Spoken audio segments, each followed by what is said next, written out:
पता नहीं किस जन्म की दुश्मनी निकाल रही है मुझसे।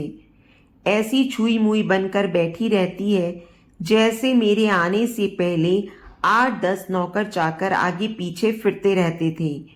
थोड़ा बहुत हाथ पैर हिलाने से कौन सा शरीर घिस जाएगा इनका।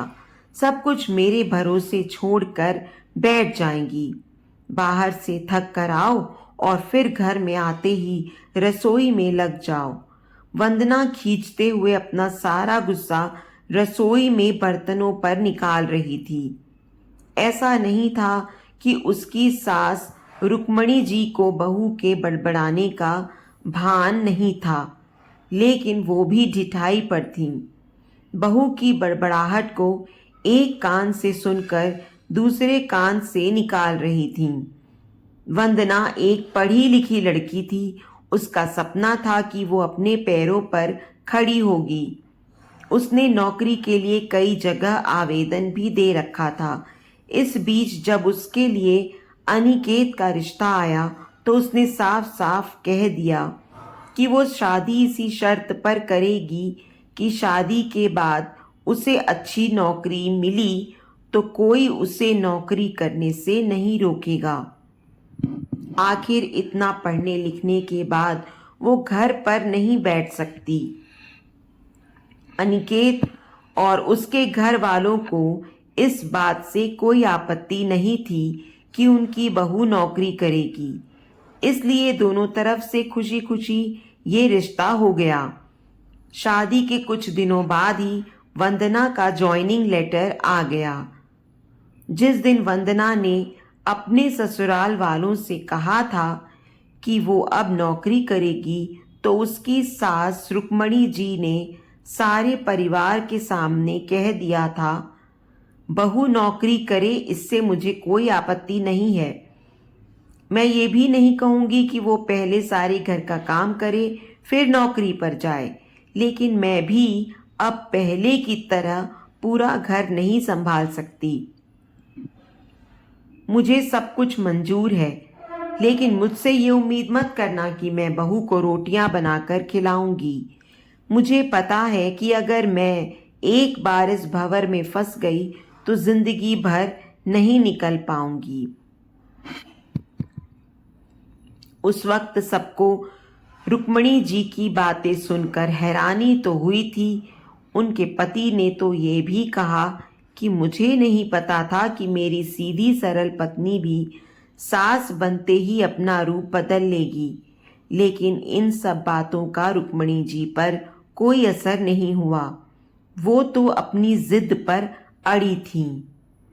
खैर, वंदना को तो नौकरी करनी ही थी, क्योंकि घर के थोड़े से काम के लिए वो अपनी इतनी अच्छी नौकरी तो नहीं छोड़ सकती थी। वहीं उसके पति और ससुर जी ने भी नौकरी की इजाज़त दे दी थी, तो वो फिर कहाँ रुकने वाली थी। इस समस्या का ये हल निकाला गया कि घर के कामों के लिए एक काम वाली और खाना बनाने के लिए कुक रख ली गई। खाना बनाने वाली सुबह और शाम का खाना बनाकर चली जाती। वंदना का काम था ऑफिस से आकर बस खाना परोसना। यूं ही दिन निकल रहे थे। वंदना की शादी को 2 साल हो चुके थे। अब तो वंदना और बाकी सब घर वालों को इस रूटीन की आदत हो गई थी, लेकिन मुश्किल तो तब होती थी जब कभी खाना बनाने वाली छुट्टी ले लेती थी। ऐसा ही कुछ इन 2 दिनों से हो रहा था, जिस कारण से वंदना खींची हुई थी। ऑफिस से आकर रोटियां बनाना उसे बहुत बड़ा बोझ लगता था। वैसे तो रुक्मणी जी इन दिनों में सब्जियां काट कर बना देती थी, लेकिन बहू के ऑफिस से आने के बाद रसोई में झांकती भी नहीं थी। उस समय वंदना को अपनी बैठी हुई सास बहुत चुभती थी। वो बड़बड़ाती रहती और रोटियां बनाती रहती। बाद में अपनी माँ से फोन पर भर भर कर शिकायत करती, जिसके बाद उसे थोड़ा सा सुकून मिलता था। कुछ दिनों बाद वंदना के भाई की शादी भी तय हो गई। वंदना की होने वाली भाभी भी नौकरी पेशा थी। वंदना की माँ ने सगाई के वक्त ही खुश होते हुए गर्व से कह दिया, भाई मैं तो और सासों की तरह नहीं हूँ जो बहू के आने पर हाथ धरकर बैठ जाऊं। जब अभी तक पूरा घर संभाल रही थी तो अब क्यों नहीं। मेरी बहू को मेरी तरफ से पूरी छूट रहेगी।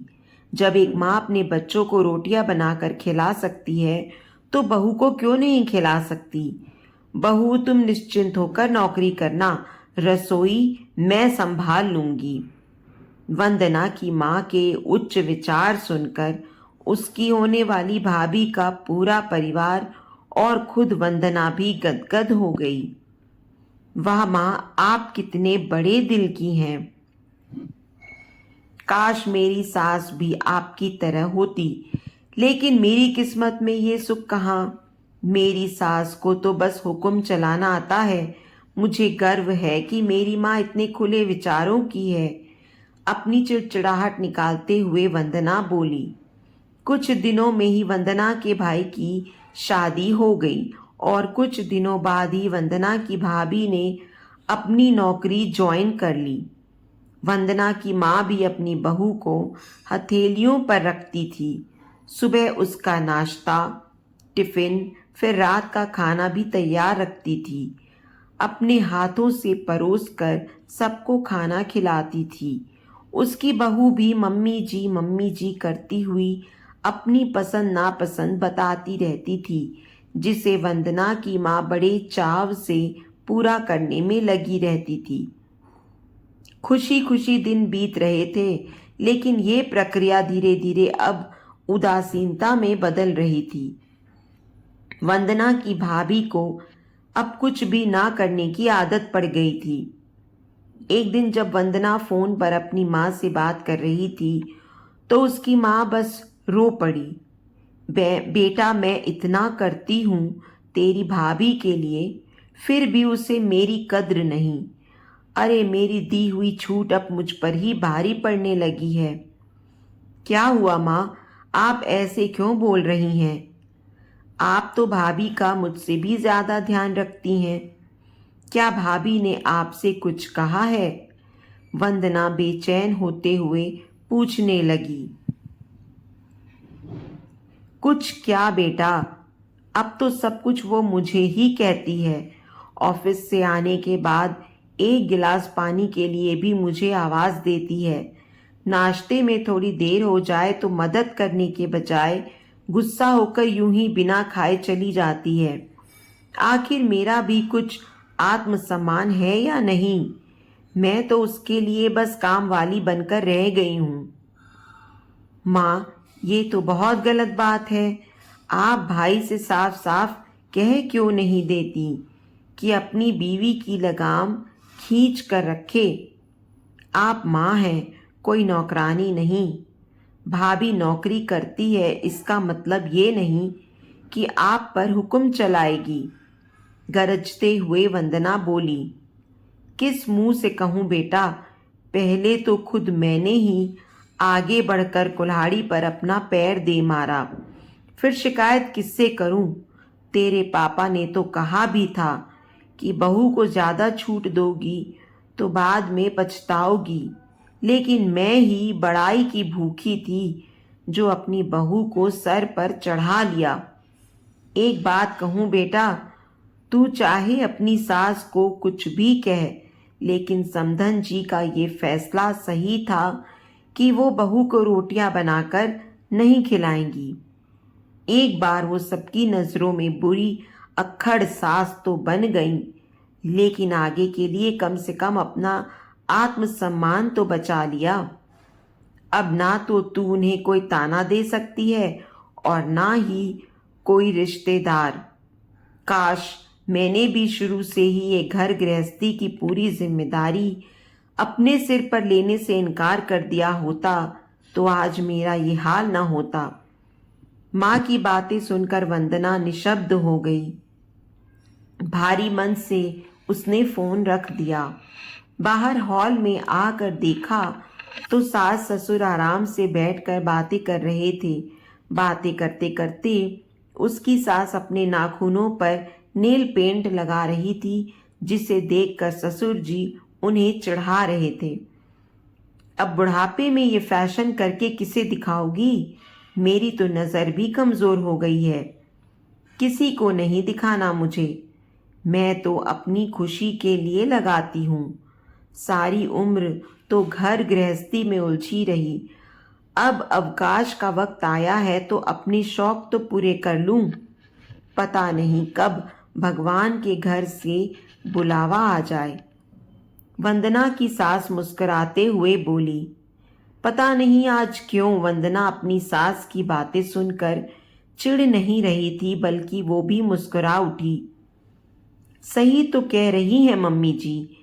एक गृहिणी को अपने लिए वक्त ही कब मिलता है। पहले अपने बच्चों को पाल पोस कर बड़ा करो, फिर कामकाजी बहू आ जाए तो उसे और उसके बच्चों को संभालो। काश मेरी माँ ने भी मेरी सास की तरह पहले ही कह दिया होता कि बहू को रोटियां बनाकर नहीं खिला सकती।